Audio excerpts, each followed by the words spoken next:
ఉండాలి. ఆ ముందుండేటువంటి రైట్ ని మనకు కల్పించింది. ఈ రోజే చూసుకున్నారు.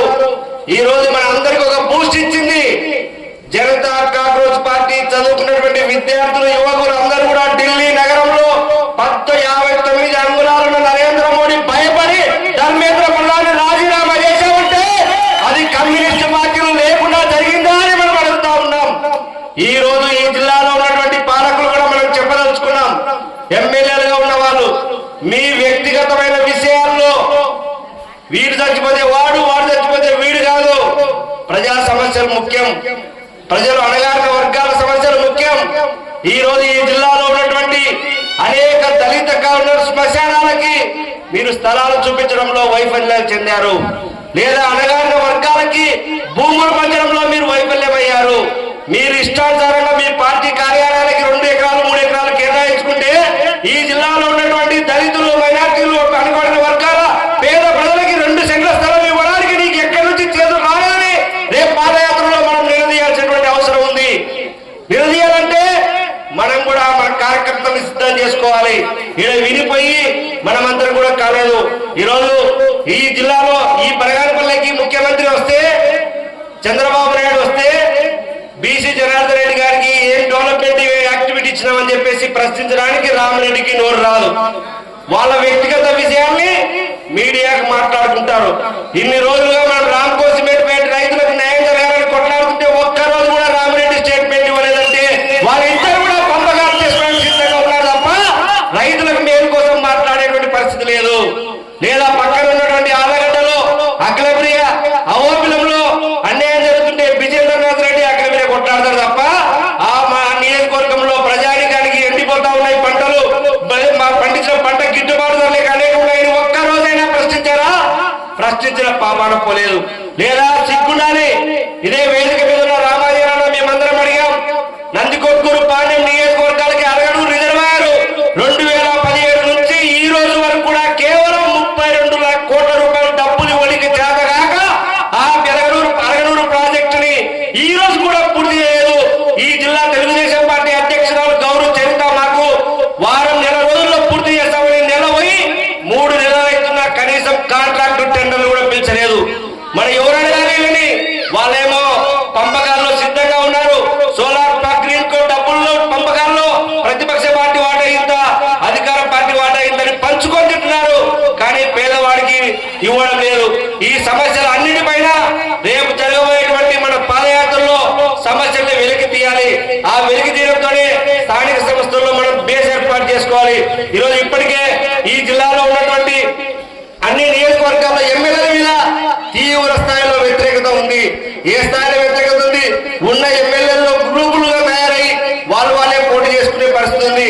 ఇంకా వైఎస్ఆర్ పార్టీ వాడిని మేము అసలు నామినేషన్ మేము వాళ్ళు మాకు అప్పుడే లేదని చెప్తున్నారు. కాబట్టి ఇదే రైట్ వేగా ఆలోచన చేసుకొని మన పార్టీ నాయకత్వం, కార్యకర్తలు అందరూ నిర్దిష్టంగా ఎంచుకొని మన పార్టీ పోరాటాలని మనం సమర్థం కావాల్సిన అవసరం ఉంది. మనం దాంతో పాటు ప్రజా సమస్యలు, ఈరోజు ప్రజా సంఘాలకు సంబంధించినటువంటి సమస్యలు అనేకం కూడా మనం ఫైట్ చేస్తా ఉన్నాం. కార్మికులకు వేతనాలు కావాలని, కార్మికులకు, మున్సిపాలిటీ కార్మికులకి ఆశ అంగన్వాడీ మధ్యాహ్న భోజన కార్మికులకు కావాలని, వ్యవసాయ కూలీలకి 600 రూపాయలు కావాలని, రైతులకు గిట్టుబాటు ధర కావాలని, విద్యార్థి వర్గాలకు అనేక సమస్యల మీద మన ప్రజా సంఘాలు కూడా కార్యాచరణ ఇప్పటికే రూపొందించాయి. మొన్ననే విజయవాడలో రైతులకు గిట్టుబాటు ధర కోసం చలో రాజభవన్ కార్యక్రమాన్ని ముట్టడించుకొని పోరాటం చేశాం. ఇవన్నీ కూడా ప్రజల్లోకి తీసుకొని పోవాలా. చాలా నిర్లిప్తిగా ఈరోజు నియోజకవర్గాల్లో పనిచేయాలంటే ప్రశ్నిస్తే భయపెడతా ఉన్నారు పోలీసులకు కూడా. పోలీసులకు వ్యతిరేకంగా మనం నిలబడగలిగితేనే మన వెనక జనం వచ్చేది. మనం భయపడి వాళ్ళకుంటే ఖచ్చితంగా చేయాలా. మనం నిలబడాలంటే పోలీసులు చేసేటువంటి అన్యాయాల, అక్రమాల పైన ఖచ్చితంగా ప్రశ్నించేటువంటి పరిస్థితిలో మన పార్టీ కార్యకర్త ఉండాలి. అప్పుడే మన ఈ కార్యక్రమాలను కూడా విజయవంతం చేయగలుగుతాం. ఢిల్లీ కార్యక్రమాన్ని కూడా చేయాలి. స్పష్టంగా ప్రజల్లో ఏ నియోజకవర్గానికి ఆ నియోజకవర్గానికి చార్టౌట్ 4-5 డిమాండ్స్ తీసుకొని ఆ డిమాండ్స్ తో ఖచ్చితంగా కలెక్టర్ గారిని అడగాలి. జిల్లా కలెక్టర్ గారిని కూడా మనం కామెంట్ చేయకూడదు. ఈ రోజు కామెంట్ చేయాల్సిన పని వస్తుంది. జిల్లా కలెక్టర్ బనగానపల్లిలో నువ్వు శబాసమ్మా, నువ్వు తెలుగుదేశం పార్టీ కార్యక్రమాలు బాగా చేస్తున్నావు అని చెప్తే పొంగిపోయినటువంటి కలెక్టర్ గారు ఏ ఒక్క రైతు సమస్య పైన అర్జీ తీసుకొని పోతే రైతులక ఏమి సమస్యలు, ఏ సమస్య తీసుకుపోయినా ఆమె మనల్ని మాట్లాడించే ప్రతిపక్ష పార్టీలను మాట్లాడించేటువంటి పరిస్థితులే లేదు. ఈ నంద్యాలలోనే ఏబి వెంకటేశ్వరరావు రిటైర్డ్ డీజీపీ అధికారి 22A భూముల మీద విచారణకు వచ్చి ఒక వినతి పత్రం ఇవ్వడానికి పోతే ఆ రిటైర్డ్ డీజీపీ వినతి పత్రం తీసుకోవడానికి కూడా చేతగాని జిల్లా కలెక్టర్ ఈ రోజు మనకు దుర్మార్గమైన పరిస్థితిలో ఉంది అంటే ఆమె తప్పు కూడా ప్రశ్నించాలి. కాబట్టి ఇలాంటి అనేక సమస్యల మీద మనం పోరాటం చేయడానికి ఈ జిల్లా జనరల్ బాడీ సమావేశం వేదిక కావాలి. ఎక్కడికక్కడ ఉన్నాయి.